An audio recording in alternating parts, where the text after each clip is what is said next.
we have to start in Bayern. Bayern Munich, at home, Werder Bremen. After a long break, they managed to lose 1-0. Harry Kane doesn't take his first shot on goal until the second half. Yeah. I am mystified. So shall we ask Jan Aage Fjortoft to make sense of this, of what we just saw? Yeah, we can. Please, give me all your questions and I'll try to solve them for you. What happened? Tell us what happened on Sunday.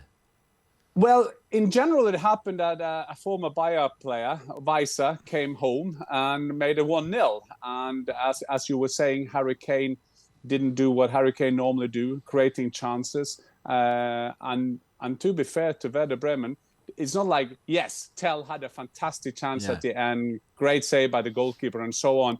But if you saw at least first half, part of second half as well, it was not undeservedly that Werder Bremen took all 3 points.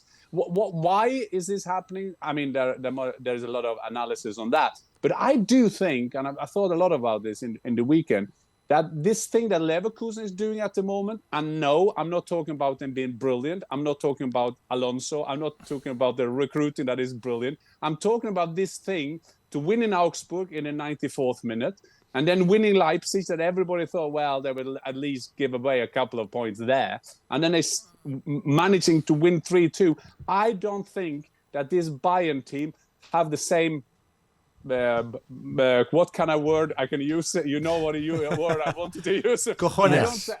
I don't think they have the same courage like the great Bayern teams, because I think they feel the pressure. You can say testicular fortitude, I think. That's exactly. Scientific term here. And look, I mean, you're right. I thought Werder Bremen deserved it. There was the other chance with when Weiser was ran right through the middle, and that was called back for the foul on Musiala. But what really surprised me here, and I know there's a lot of layers, and it's FC Hollywood and all this stuff. This is after a long break, right? That they had. They had a lot of time together. I think did they go to Portugal as well? So he's had time to train them, to refocus them.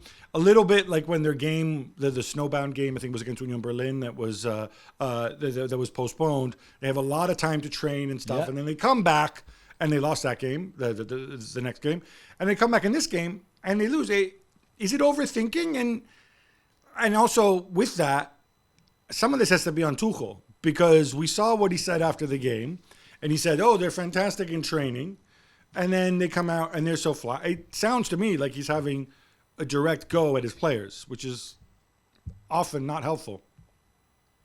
No, it's not helpful. But I think that you kind of, when you have a look in the box, what kind of tools you got left, I think that has to be said, because this Bayern team is not that Konstanz, was what the Germans saying. There's nothing stable consistent. Thank you very much of their performances.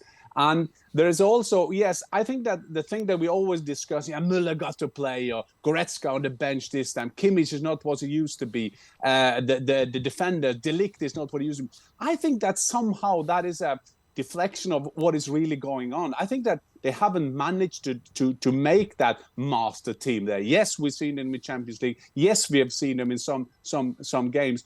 But I'm going back to my first argument about now you have a real team in Alonso that is calm. Not even when Bayern got linked to everybody except the bus driver at Leverkusen, they seem to kind of do something. They just keep on playing well. I don't think they have a culture in Bayern now to accept that.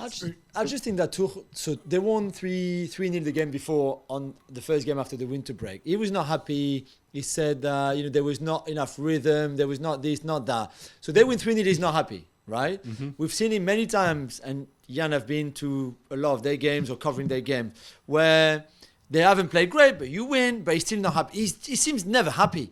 And we know him well too, and we've followed him when he was at Chelsea, especially when he was at PSG. There were still times where he was happy.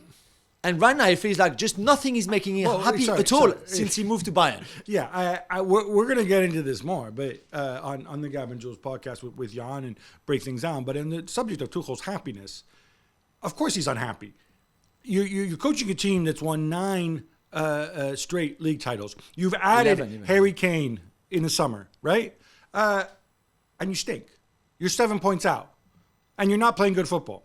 And I know, but imagine the message. Your team win 3-0, and what you say after, that was not good.